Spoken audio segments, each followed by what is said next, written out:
तस्य ज्ञानाञ्जनशलाकया चक्षुरुन्मीलितं येन तस्मै श्रीगुरवे नमः। ध्येयः सदा सवितृमण्डलमध्यवर्ती नारायणः सरसिजासनसन्निविष्टः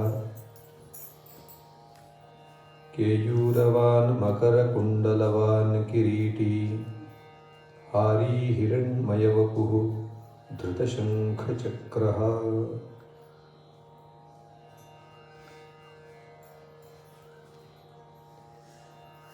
ಹೃದಯಸ್ಥವಾದ ಗುರುತತ್ವವನ್ನು ಧ್ಯಾನಿಸಿ ಶ್ರೀಮದ್ ಜಗದ್ಗುರು ಶಂಕರಾಚಾರ್ಯ ಶ್ರೀ ಶ್ರೀ ರಾಘವೇಶ್ವರ ಭಾರತಿ ಮಹಾಸ್ವಾಮಿಗಳ ಪಾದಪದ್ಮಗಳನ್ನು ಸ್ಮರಿಸ್ತಾ ಇವತ್ತು ರಥಸಪ್ತಮಿ, ಬಹಳ ವಿಶೇಷವಾದ ಪರ್ವ.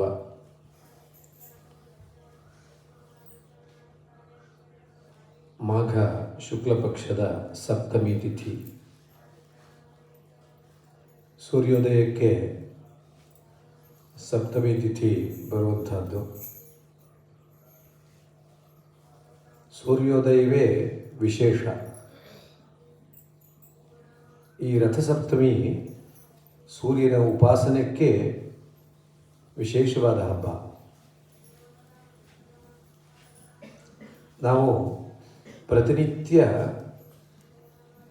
ಹಬ್ಬವನ್ನು ಆಚರಣೆ ಮಾಡುವಂಥವರು. ಏಕೆಂದರೆ ಎಲ್ಲ ತಿಥಿಗಳಿಗೂ ಒಂದೊಂದು ದೇವತೆ ಇದೆ. ಅಂದರೆ ಆ ತಿಥಿಗಳಲ್ಲಿ ಆ ದೇವತೆಗಳಿಗೆ ವಿಶೇಷ ಸಾನ್ನಿಧ್ಯ ಇದೆ ಅನ್ನೋದು ತಾತ್ಪರ್ಯ. ಎಲ್ಲ ತಿಥಿಗಳಲ್ಲೂ ಕೂಡ ಬೇರೆ ಬೇರೆ ತಿಥಿಗಳ ಉಪಾಸನೆಗೆ ಬೇಕಾದಂತಹ ಅವಕಾಶಗಳು ಅಲ್ಲಿ ವಿಪುಲವಾಗಿ ಇರುತ್ತವೆ ಎಂಬುದಾಗಿ ಶಾಸ್ತ್ರಗಳು ಹೇಳಿರುವಂತಹದ್ದು, ಋಷಿಗಳು ಅದನ್ನು ಕಂಡು ಅರುಹಿರುವಂತಹದ್ದು. ಹಾಗಾಗಿ ತಿಥೇಶ್ಚ ಶ್ರಿಯಮಾಪ್ನೋತಿ ಎಂಬಂತೆ ತಿಥಿಗಳಿಂದ ಎಲ್ಲ ರೀತಿಯಾಗಿರುವಂಥ ಐಶ್ವರ್ಯವನ್ನು ಪಡೆಯೋದಕ್ಕೆ ಸಾಧ್ಯ ಎಂಬುದಾಗಿ ಶಾಸ್ತ್ರ ಹೇಳುತ್ತೆ. ಹಾಗಾಗಿ ಇವತ್ತಿನ ಈ ತಿಥಿಯಂದು ಸೂರ್ಯನಾರಾಯಣನನ್ನು ಉಪಾಸನೆ ಮಾಡೋದಕ್ಕೆ ಮೀಸಲಾಗಿರುವಂತಹ ತಿಥಿ ಎಂಬುದಾಗಿ ಕರೆಯಲಾಗಿದೆ. ಎಲ್ಲ ಸಪ್ತಮಿಯೂ ರವಿಯ ಉಪಾಸನೆಗೆ ಮೀಸಲಾದದ್ದೇ. ಪ್ರತಿಯೊಂದು ಸಪ್ತಮಿಯಲ್ಲೂ ಸೂರ್ಯನ ಉಪಾಸನೆಗೆ ಬೇಕಾದ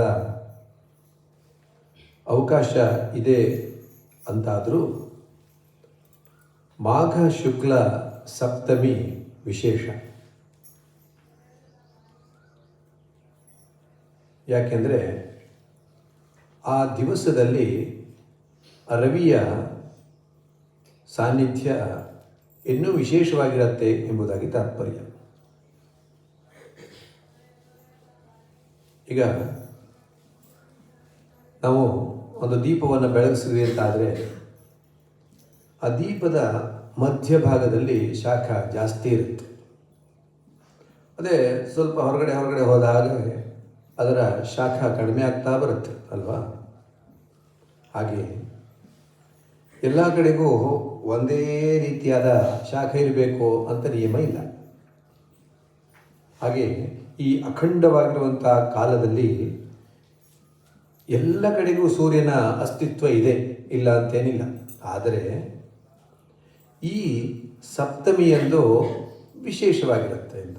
ಎಲ್ಲ ಸಪ್ತಮಿಯಲ್ಲೂ ಇದ್ದರೂ ಕೂಡ ಈ ಸಪ್ತಮಿಯಲ್ಲಿ ಅದು ವಿಶೇಷವಾಗಿದೆ ಅನ್ನೋದು ತಾತ್ಪರ್ಯ. ಹಾಗಾಗಿ ಅದರಲ್ಲೂ ಕೂಡ ಇವತ್ತು ವಿಶೇಷವಾಗಿ ಭಾನುವಾರವೇ ಸಪ್ತಮಿ ಬಂದಿದೆ ನೋಡಿ, ಅದಿನ್ನೂ ವಿಶೇಷ. ಭಾನುವಾರ ಅಂತಂದರೆ ಸೂರ್ಯೋದಯಕ್ಕೆ ರವಿಯ ಹೊರೆ ಇದೆ ಅನ್ನೋದು. ಹಾಗಾಗಿ ಅದಕ್ಕೆ ಭಾನುವಾರ ಅಂತ ಹೆಸರಲ್ವಾ. ಹಾಗಾಗಿ ಇದು ಎರಡು ಅಪ್ರಯತ್ನಪೂರ್ವಕವಾಗಿ ಸೇರಿಕೊಂಡಿದೆ. ನಾವು ಸೇರಿಸಿದ್ದಲ್ಲ ಇದು. ಪ್ರಕೃತಿ ಮಂಡಲದಲ್ಲೇ ಅದಕ್ಕೆ ಬೇಕಾದಂತಹ ಒಂದು ವ್ಯವಸ್ಥೆ ಇದೆ ಅನ್ನೋದು ತಾತ್ಪರ್ಯ. ಹಾಗಾಗಿ ಈ ಎರಡೂ ಸೇರಿಕೊಂಡಿರುವಂತಹದ್ದು. ಭಾನುವಾರ ಸೂರ್ಯನ ಉಪಾಸನೆಗೆ ಮೀಸಲಾದ ವಾರ, ಸಪ್ತಮಿ ಸೂರ್ಯನ ಉಪಾಸನೆಗೆ ಮೀಸಲಾದ ತಿಥಿ. ಇದು ಎರಡೂ ಸೇರಿಕೊಂಡಾಗ ಇನ್ನೂ ಎಷ್ಟು ವಿಶೇಷ ಅನ್ನೋದನ್ನು ನಾವು ಗಮನಿಸಬೇಕು. ಹಾಗಾಗಿ ಅಂತಹ ಸೂರ್ಯೋಪಾಸನೆಗೆ ಮೀಸಲಾದಂಥ ತಿಥಿಯಲ್ಲಿ ನಾವಿವತ್ತು ಇದ್ದೇವೆ. ಏನು ಸೂರ್ಯ ಅಂದರೆ ಯಾರು? ನಮಗೆ ಕಾಣುವಂತಹ ಸೂರ್ಯನ? ಹೌದು, ಅವನು ಹೌದು. ಅವನು ಆ ಒಳಗಡೆ ಕಾಣುವಂತಹ ಸೂರ್ಯನ ಪ್ರತೀಕ. ನ ತತ್ರ ಸೂರ್ಯೋಭಾತಿ ನ ಚಂದ್ರ ತಾರಕಂ ನೇಮ ವಿದ್ಯುತೋ ಭಾಂತಿ ಕುತೋಯಮಗ್ನಿ ಎಂಬ ಉಪನಿಷತ್ತಿನ ವಾಣಿಯಂತೆ ಯಾವ ಸೂರ್ಯ, ಚಂದ್ರ, ನಕ್ಷತ್ರಗಳು, ನಮಗೆ ಕಾಣುವಂಥ ಅಗ್ನಿ, ಎಲ್ಲದರಲ್ಲೂ ಒಂದು ಬೆಳಕನ್ನು, ಒಂದು ತೇಜಸ್ಸನ್ನು ಕೊಡುವಂಥ ಯಾವ ಮೂಲ ಇದೆಯೋ ಅವನನ್ನು ಸೂರ್ಯ ಎಂಬುದಾಗಿ ಕರೀತಾರೆ. ಅವನಿಗೆ ಸೂರ್ಯನಾರಾಯಣ ಭಗವಾನ್ ಸೂರ್ಯನಾರಾಯಣ ಎಂಬುದಾಗಿ ಕರೆಯುವಂಥದ್ದು. ಮೂಲತಃ ಅವನೇ ಸೂರ್ಯನಾರಾಯಣ. ಅವನನ್ನು ಸವಿತೃ ಎಂಬುದಾಗಿ ಇನ್ನೊಂದು ಪದದಿಂದ ನಾವು ಹೇಳುತ್ತೇವೆ. ಸವಿತಾ ಅಂದರೆ ಏನು? ಅದಕ್ಕೆ ಉಪಸರ್ಗ ಸೇರಿಸಬೇಕು. ಪ್ರಸವಿತಾ ಅನ್ನೋದು ನಮಗೆ ಗೊತ್ತಾಗತ್ತೆ. ಪ್ರಸವ ಅಂದ್ರೇನು? ಹುಟ್ಟಿಸುವಂಥದ್ದು. ಅಂದರೆ ನಮ್ಮೆಲ್ಲರ ಹುಟ್ಟಿಗೆ ಕಾರಣನಾದವನು ಯಾರೋ ಅವನು ಸವಿತಾ ಎಂಬುದಾಗಿ ಅರ್ಥ. ಹಾಗಾಗಿ ಈ ಜಗತ್ತೆಲ್ಲ ಯಾರಿಂದ ಹುಟ್ಟಿದೆ? ಆ ಪರಬ್ರಹ್ಮನಿಂದ ಹುಟ್ಟಿರುವಂಥದ್ದು. ಹಾಗಾಗಿ ಮೊಟ್ಟ ಮೊದಲನೆಯದಾಗಿ ಸವಿತಾ ಯಾರು? ಆ ಭಗವಂತನೇ ಸವಿತಾ.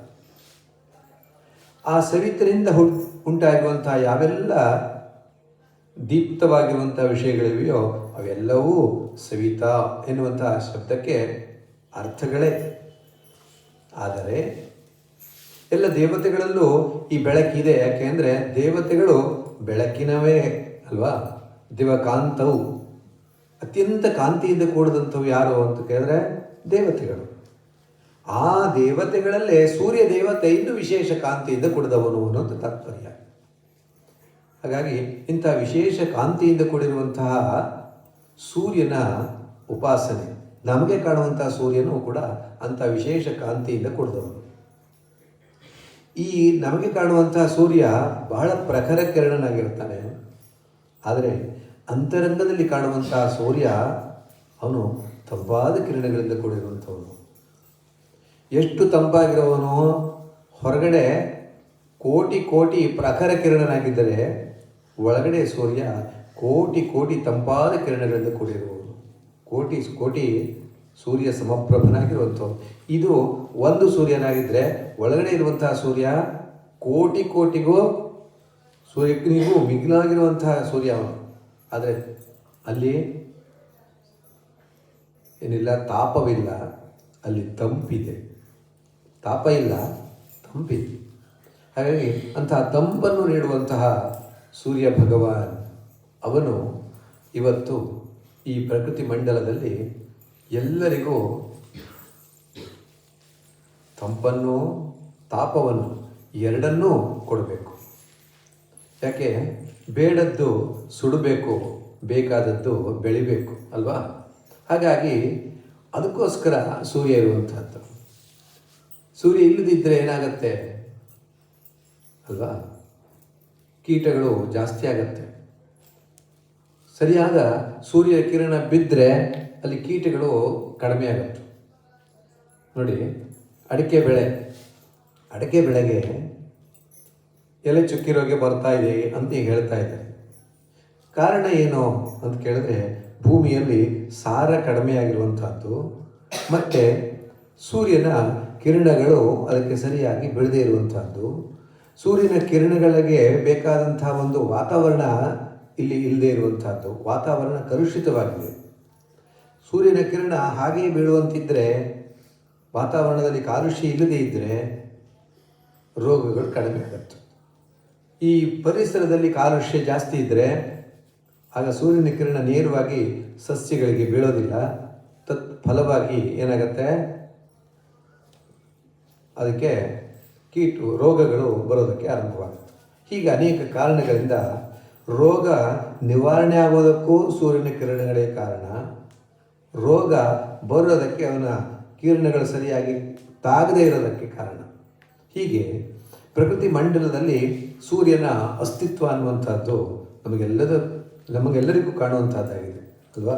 ಹಾಗಾಗಿ ಅಂತಹ ಸೂರ್ಯನ ಬಹಿರಂಗದಲ್ಲೂ ಉಪಾಸನೆ ಮಾಡುವಂಥ ದಿವಸ, ಅಂತರಂಗದಲ್ಲೂ ಕೂಡ ಉಪಾಸನೆ ಮಾಡುವಂಥ ದಿವಸ ಇವತ್ತು. ಅದರಿಂದ ಇಂಥದ್ದು ರಥಸಪ್ತಮಿ ಅಂತ. ಸಪ್ತಮಿ ಅದಕ್ಕೆ ಹಿಂದೆ ವಿಶೇಷಣವಾದದ್ದು ರಥ. ಅಂದರೆ ಇವತ್ತಿನಿಂದ ರಥೋತ್ಸವಗಳು ಆರಂಭವಾಗುವಂಥ ದಿವಸಪ್ಪ ಅಂತ ಶ್ರೀರಂಗ ಮಹಾಗುರುಗಳು ವಿಶೇಷವಾಗಿ ಅಪ್ಪಣೆಗೊಳಿಸಿದ್ರು. ನೋಡಿ, ದೇವರು ರಥವನ್ನು ಏರೋದು ಯಾಕೆ ಅಂದರೆ, ಇಷ್ಟು ದಿವಸ ಗರ್ಭಗುಡಿಯಲ್ಲಿ ಕೆಲವರಿಗೆ ಮಾತ್ರ ಪೂಜೆಗೆ ಸಿಗ್ತಾ ಇತ್ತು ಅಲ್ವಾ ದೇವರು. ಆದರೆ ಇವತ್ತು ಹಾಗಲ್ಲ. ಇವತ್ತಿನಿಂದ ಎಲ್ಲರಿಗೂ, ಸರ್ವೇ ಸಾಮಾನ್ಯವಾದಂತಹ ಜನರಿಗೂ ಕೂಡ ದೇವರು ಹೊರಗಡೆ ಬಂದು ಕಾಣಿಸ್ಕೊಳ್ತಾ ಇದ್ದಾನೆ. ಎಲ್ಲರೂ ಕೂಡ ಅವನನ್ನು ಸೇವೆ ಮಾಡ್ಬೋದು. ಗರ್ಭಗುಡಿಯಲ್ಲಿದ್ದರೆ ಅರ್ಚಕರು ಮಾತ್ರ ಸೇವೆ ಮಾಡೋಕ್ಕಾಗತ್ತೆ, ಹೋಗಿ ಉಳಿದವರು ನಮಸ್ಕಾರ ಮಾಡ್ಬೋದು. ಆದರೆ ಈಗ ರಥದಲ್ಲಿ ದೇವರು ವಿಜೃಂಭಿಸಿದಾಗ ಪ್ರತಿಯೊಬ್ಬರೂ ಕೂಡ ಅಲ್ಲಿ ಸೇವೆ ಮಾಡ್ಬೋದು, ರಥವನ್ನು ಎಳಿಬೋದು ಅಲ್ವಾ. ಹಾಗೆ ಆ ಭಗವಂತ ವಿಜಯಿಸಿರುವಂತಹ ರಥದಲ್ಲಿ ಕುಳಿತುಕೊಂಡು ಎಲ್ಲರಿಗೂ ತನ್ನ ದರ್ಶನವನ್ನು ಮುಕ್ತವಾಗಿ ಕೊಡ್ತಾ ಇರ್ತಾನೆ. ಆ ಸಂದರ್ಭದಲ್ಲಿ ಆ ರಥವನ್ನು ಎಳಿಬೇಕು.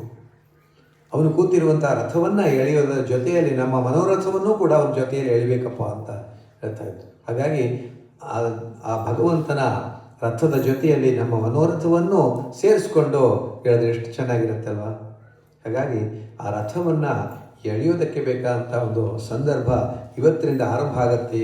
ಆದ್ದರಿಂದ ಇದಕ್ಕೆ ರಥೋತ್ಸವ ಆರಂಭವಾಗುವಂಥ ಕಾಲವಾದ್ದರಿಂದ ರಥಸಪ್ತಮಿ ಅಂತ ಕರಿಬೇಕು ಅನ್ನುವುದಾಗಿ ಅಪ್ಪಣೆ ಕೊಡಿಸಿದ್ರು. ಹಾಗಾಗಿ ಎಲ್ಲ ದೇವಸ್ಥಾನಗಳಲ್ಲೂ ಇವತ್ತಿನಿಂದ ಬೇರೆ ಬೇರೆ ಸಂದರ್ಭದಲ್ಲಿ ಬೇರೆ ಬೇರೆ ದಿನಗಳಲ್ಲಿ ರಥೋತ್ಸವ ಆರಂಭವಾಗುತ್ತೆ. ಆ ದೇವಸ್ಥಾನದ ಪ್ರತಿಷ್ಠೆಯೋ ಅಥವಾ ದೇವರ ವಿಶೇಷತೆಯೋ ಇದನ್ನೆಲ್ಲ ನೋಡಿಕೊಂಡು ರಥೋತ್ಸವನ ಬೇರೆ ಬೇರೆ ದಿನಗಳಲ್ಲಿ ಮಾಡ್ತಾರೆ. ಆದರೆ ಆರಂಭವಾಗುವಂಥ ದಿನ ಇವತ್ತು. ಅಂದರೆ ಭಗವಂತ ಲೋಕ ಕಲ್ಯಾಣಕ್ಕೋಸ್ಕರ ಹೊರಗೆ ಬಂದು ದರ್ಶನವನ್ನು ಕೊಡ್ತಾ ಇರುವಂಥ ಒಂದು ದಿವಸ ಇವತ್ತು ಆರಂಭವಾಗಿರುವಂಥದ್ದು. ಅಂಥ ವಿಶೇಷ ದಿನದ ನಾಂದಿ ಇವತ್ತು ರಥ ಸಪ್ತಮಿ ಅನ್ನುವಂಥದ್ದು.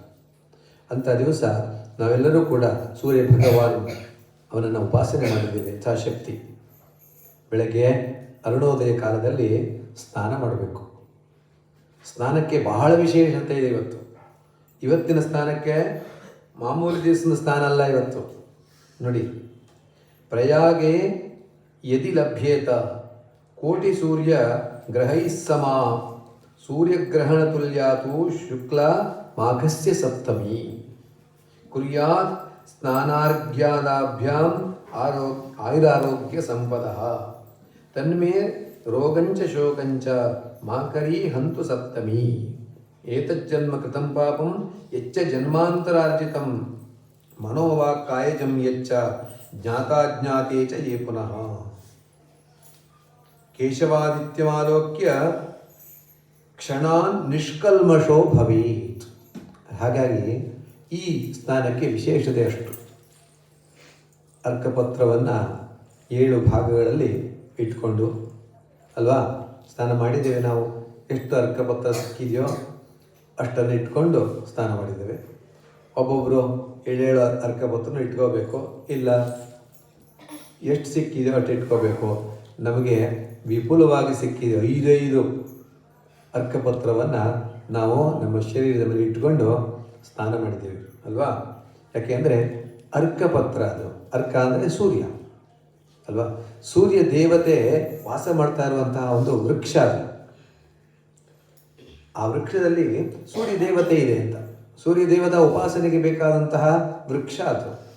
ಹಾಗಾಗಿ ಅದನ್ನು ತಲೆ ಮೇಲೆ ಇಟ್ಟುಕೊಂಡ್ರೆ ಸೂರ್ಯ ದೇವತಾ ಕೇಂದ್ರಗಳು ಜಾಗೃತವಾಗುತ್ತೆ ಅನ್ನೋದು ತಾತ್ಪರ್ಯ. ಯಾರಿಗೆ ಜಾಗೃತವಾಗುತ್ತೆ?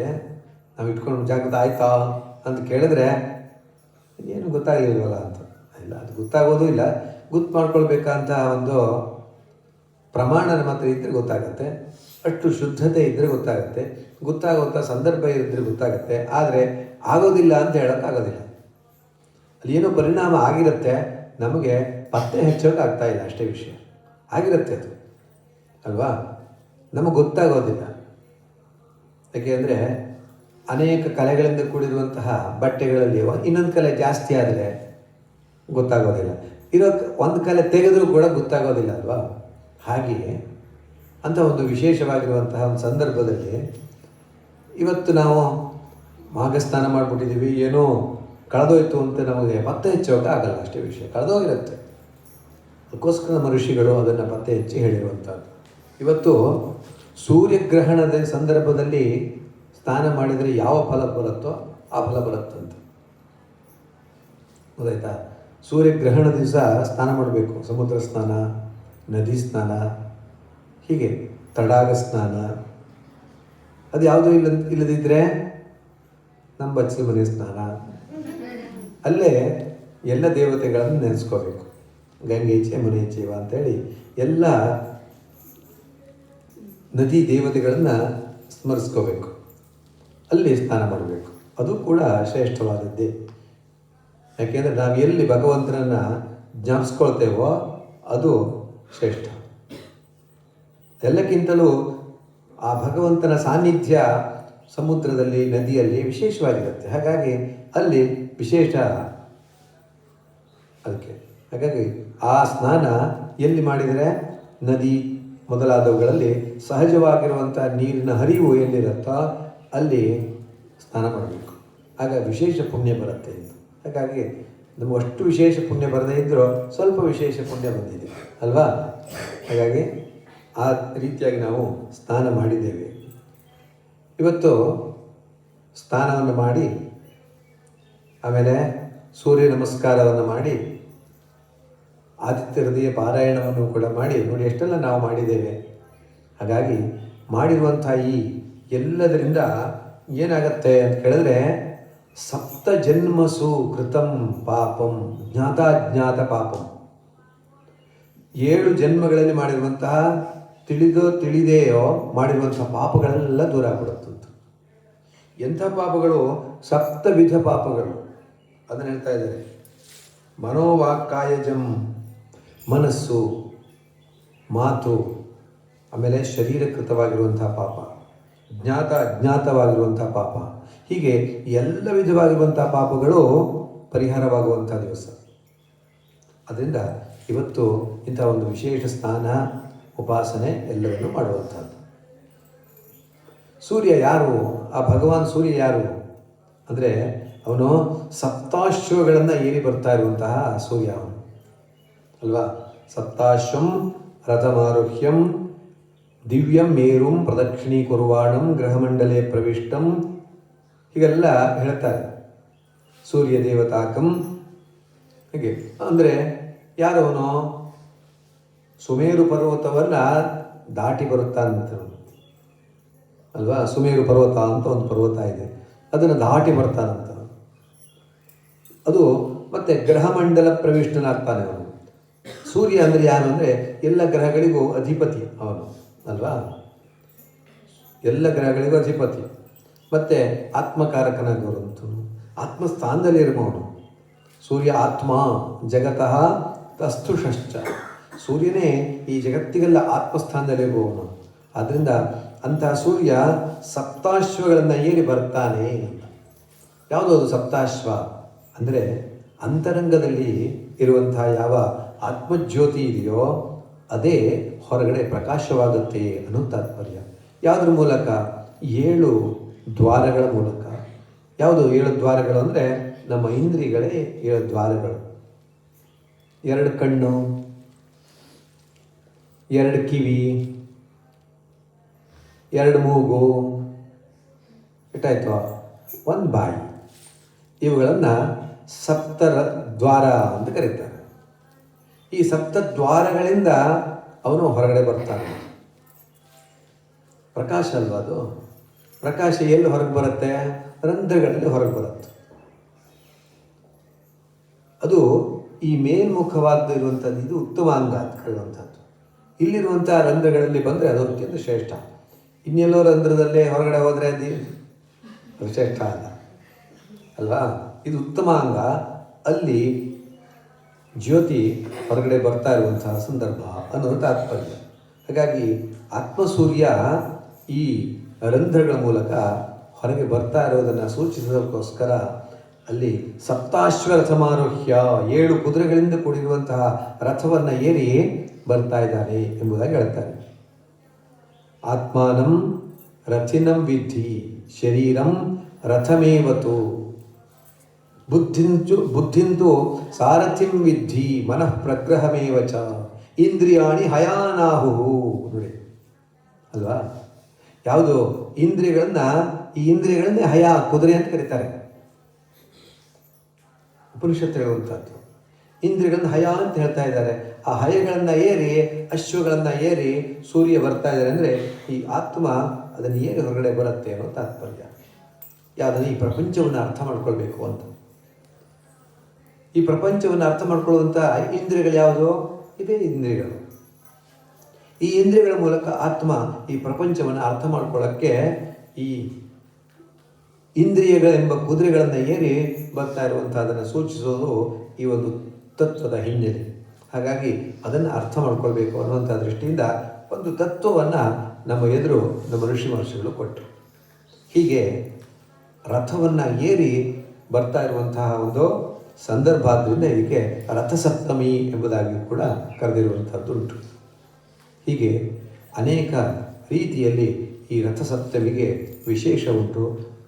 ಅದೇನು ಅಂತ ಕೇಳಿದ್ರೆ ನಮ್ಮ ದೇಹದಲ್ಲಿರುವಂಥ ಸೂರ್ಯ ದೇವತಾ ಕೇಂದ್ರವನ್ನು ಜಾಗೃತ ಮಾಡ್ಕೊಳ್ಳೋದಕ್ಕೆ ಇರುವಂಥ ವಿಶೇಷ ಕಾಲ. ಅದರಲ್ಲೂ ಉತ್ತರಾಯಣ ಈಗಾಗಲೇ ಶುರುವಾಗಿದೆ ಅಲ್ವಾ? ಉತ್ತರಕ್ಕೆ ಸೂರ್ಯನ ಪಯಣ. ಉತ್ತರಾಯಣ ಅಂದರೆ ದೇವಮಾರ್ಗ ತೆರೆಯುವಂಥ ಒಂದು ಕಾಲ ಆರಂಭವಾಗಿದೆ ಅನ್ನೋ ತಾತ್ಪರ್ಯ. ಹಾಗಾಗಿ ಇಂಥ ಸಂದರ್ಭದಲ್ಲಿ ದೇವತೆಗಳ ಆರಾಧನೆ ವಿಶೇಷ. ಹಿಂದೆ ನಾನು ಹೇಳಿದ್ದೆ. ಹಾಗಾಗಿ ಇದು ಕೂಡ ಅದೇ ಸಾಲಿಗೆ ಸೇರುವಂಥದ್ದು.